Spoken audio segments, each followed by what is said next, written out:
Komisi Pemberantasan Korupsi atau KPK kembali melakukan penggeledahan.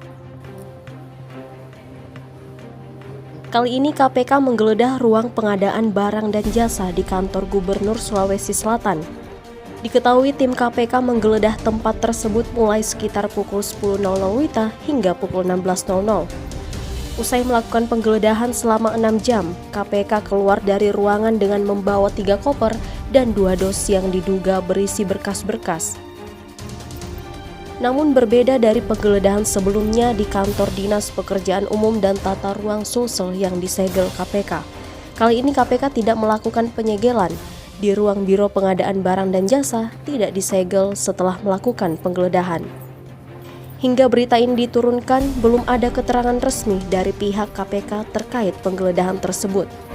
Namun penggeledahan itu diduga kuat terkait dengan ditetapkannya Gubernur Sulsel nonaktif Nurdin Abdullah sebagai tersangka bersama 2 orang lainnya dalam kasus dugaan gratifikasi. Dengan pengawalan ketat tim Gegana Brimopolda Sulsel, tim KPK meninggalkan kantor Gubernur Sulsel.